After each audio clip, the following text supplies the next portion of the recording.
पानीपत में सफाई व्यवस्था ठप पड़ी हुई है। सफाई कर्मचारियों की हड़ताल का असर दिख रहा है। सेक्टर और सोसाइटियों में लगे गंदगी के ढेर निगम के पास वैकल्पिक प्रबंध नहीं है। तो बताएं, जहां सफाई कर्मचारियों की हड़ताल का असर अब दिखने लगा है। सेक्टर और सोसाइटियों में गंदगी के जो ढेर हैं वो दिख रहे हैं, क्योंकि गंदगी कूड़ा सफाई कर्मचारी उठा नहीं रहे, ऐसे में गंदगी फैल रही है, कूड़े इकट्ठा होते जा रहे हैं। तो बताया आपको, जहाँ पानीपत से खबर है, पानीपत में सफाई व्यवस्था पूरी तरह से ठप पड़ गई है। सफाई कर्मचारियों की हड़ताल का असर देखा जा रहा है, असर जो है दिखने लगा है। बताया आपको, सेक्टर और सोसाइटियों में गंदगी के ढेर लग गए हैं, कूड़ों के ढेर लगे हुए हैं, निगम के पास वैकल्पिक प्रबंध नहीं है।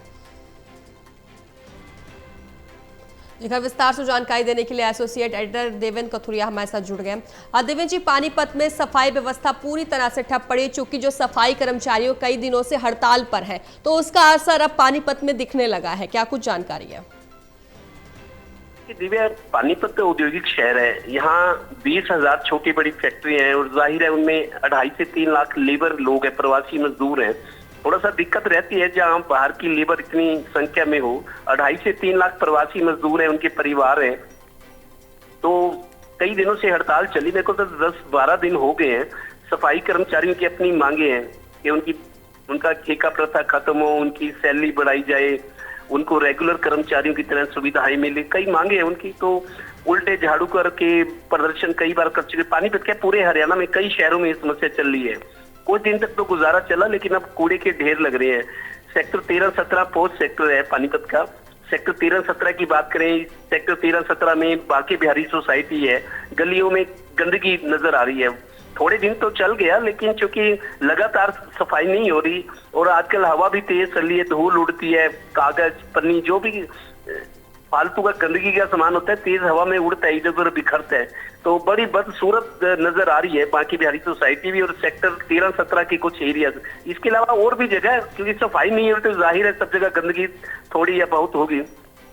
और नगर निगम के पास वैकल्पिक प्रबंध नहीं है। हालांकि कूड़ा उठान जो गाड़ियां आती हैं, जेबीएम कंपनी ने काम शुरू कर दिया है। कर्मचारी पहले ये भी हड़ताल पर थे, तो जेबीएम कंपनी के कर्मचारियों ने जो घर घर कूड़ा इकट्ठा करते हैं, अभी भी 3-4 दिन हो गए हैं उन्होंने काम शुरू करना था, लेकिन मेरे को लगता है पूरी तरह काम अब भी शुरू नहीं हुआ।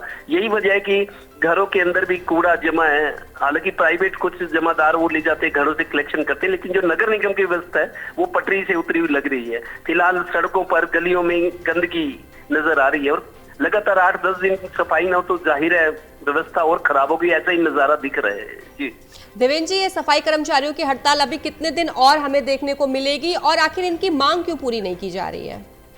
देखिए, इनकी मांगे ये है कि ये कंपनी किसी ठेकेदार के तहत काम करते, किसी कंपनी के तहत कॉन्ट्रैक्ट बेसिस पे। जबकि हरियाणा सरकार ने, मेरे को याद है 2014 में जब चुनाव हुए थे, तब भूपेंद्र हुड्डा थे, चुनाव से पहले जो रैली हुई थी उन्होंने कहा था हरियाणा में ठेका प्रथा हमने खत्म कर दी। मनोहर लाल जी भी मुख्यमंत्री, उन्होंने भी कहा था कि ठेका प्रथा खत्म कर दी, लेकिन ठेका प्रथा खत्म हो नहीं रही। दरअसल नगर निकायों की अपनी मजबूरियां हैं। कई हड़ताल जैसे अब होगी तो कुछ ऐसे लोगों को जोड़ा जाता है, भी आप सफाई कर दो, कुछ राहत मिले। लेकिन यही कर्मचारी जो टेम्परेरी तौर पे जोड़े जाते हैं, बाद में यही झंडे उठाने लगते हैं कि हमें क्यों हटाया जा रहा है। तो इस तरह की बहुत विषमताएं नजर आ रही हैं पहले से।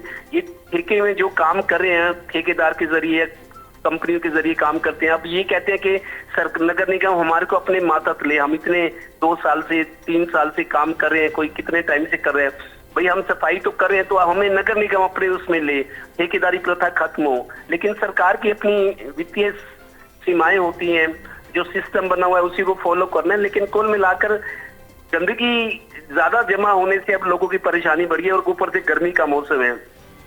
गंदगी, कूड़ा नहीं उठेगा, कूड़े के ढेर लगेंगे, जाहिर है बीमारियों का भी खतरा है, क्योंकि मौसम बदल रहा है, मच्छर मुच्छर होंगे। तो कोई अभी फिलहाल कोई राहत लग नहीं रही। और मेरे को लगता है नगर निगम वैकल्पिक नगर निगम कमिश्नर से मेरी बात भी, उनका कहना था कि मैं निकाय चुनाव पे ऑब्जर्वर की ड्यूटी में हूँ, तो कुछ चुनाव कल रिजल्ट जिसका आना है, तो चुनाव ड्यूटी में थे कुछ लोग, कुछ अफसर, तो पूरा ध्यान दे नहीं पाए। चीजें स्ट्रीमलाइन हो नहीं रही, स्ट्रीमलाइन होने की बजाय पटरी से उतर रही है व्यवस्था, तो वही नजारा दिख रहा है। जी ठीक है, खबर विस्तार से जानकारी देने के लिए आपका धन्यवाद।